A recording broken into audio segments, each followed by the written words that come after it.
And time now for Newsmakers, and joining us for a look at what's made the headlines this week are Romilly Madew, who's the Chief Executive of the Green Building Council, and Julian Leeser, who's the Executive Director of the Menzies Research Centre. Thank you so much for coming in and speaking with us today.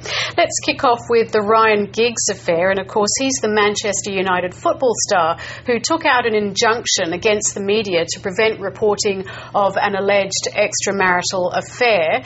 His name was freely discussed on Twitter. He was then named in Parliament underprivileged, and of course he wanted to sue Twitter initially because of the revelations, and I believe he's got a very big football match coming up this weekend. First of all, I wonder if I can start with you, Romilly, how much privacy should celebrities be entitled to?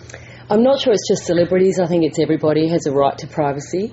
And the concern with what's happened with Twitter, and also Wikipedia released 4 celebrities' names on who had super injunctions as well, is really everybody's right, and the abuse of the power of not only Twitter but other forms, and the bullying that might involve or whatever. So really I think it's everyone's right, whether they're celebrity or not. Okay, Julian, do you share the same view? Yes, I'm in favour of privacy generally. I think that there's an issue here with these super injunctions. It's a particularly British thing because of the UK Human Rights Act, which we don't have in Australia except for in Victoria, where there's a right to privacy and a right to the family life. And that's how Ryan Giggs was able to get this injunction. You wouldn't be able to achieve that in Australia. But the idea that Twitter can somehow subvert the court processes, I think, is wrong, and I'm not sure they could get away with that here. So it really shows that the law needs to catch up.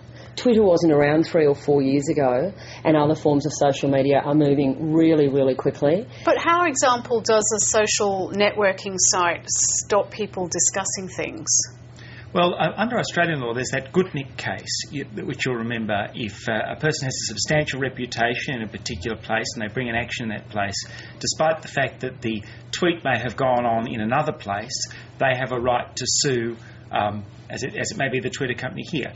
Take this example with Ryan Giggs. If a media outlet, which had the super injunction imposed upon it, if one of its journalists had access to Twitter account and decided to tweet this information, that I think would have been a real subversion